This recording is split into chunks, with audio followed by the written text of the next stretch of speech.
Азыркы тапта мамлекеттик жумуштан орун алган Кыргызстан жарандары айлык маяны аз экенин жашырбай келишет. Ал эми мунун канчалык чындыгы бар, дал ушул суроого бүгүн сурамжылоо жүргүзөбүз. Анда баштадык. Аз баарыныкы. Чоң өздөрү мындай бизнесмендердики өздөрүнө жетиштүү болсо мындай карапайым элдердики өздөрүнө жетишсиз. Өз карашым терс. Азыр деген диплом алып, жумуш алалы иштеп таба албай жүргөндөр толтура. Абдан айлыгы аз.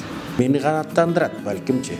Бирок мен жалпы мындай эмен айтып атам да, ошо өмүр бою мугалим болуп иштеп, мисалы математик, мыкты мугалим кылып чыгарып, билимин берет аларга, билгенин үйрөтөт. А бирок анын эмгеги менин оюмча толук бааланбай калып жатат. Мектептегиден баштап жогорку окуу жайларга чейинки мугалимдердин айлыгын сөзсүз түрдө көтөрүшүбүз керек. Айлык мана жакшы эле. Биздин жашоо шартыбыз эми кыргыз эли болгондуктан той топур менен ушундай коштолот да.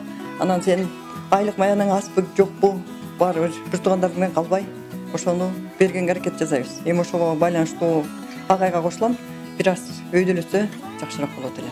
Мен толук канаттанбайм. 100% канаттанбайм. Может 80%га канаттанам. Эми үй бүлөмө кошумча жардам болот, жолдошума, балдарын бакканга, а бирок мындай 100% канаттана албайм.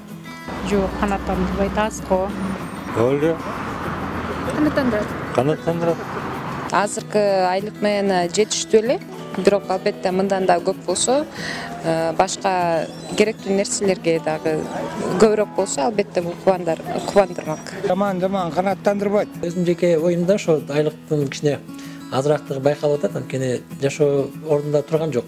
Анан инфляция деп айтабызбы, жок экономикалык шарттар өздөрүнүн таасирин тийгизбей койгон жок, тийгизип атат сөзсүз түрдө. Анан кыргыздардык бетинче той топур менен байланыштуу болот эмеспи, келди кетти катышты коебузбу, тууга тушкан. Ошолор баягы кичине таасирин тийгизип коет окшойт, ошон үчүн ошол көз караштан алганда кичине азыраак айлык үйдө болгону менимче эч качан зыян болбойт. Мына достор, жогоруда берилген сурообузга толугу менен Бишкек шаарынын жашоочуларынан жооп ала алдык. Ал эми бул суроого сиздин пикириңиз кандай? Сөз түрдө өзүңүздүн оюңузду биздин комментарийге жазып калтырыңыз. Баса өзүңүзгө жаккан теманы жазып калтырганды унутпаңыздар. Көрүшкөнчө.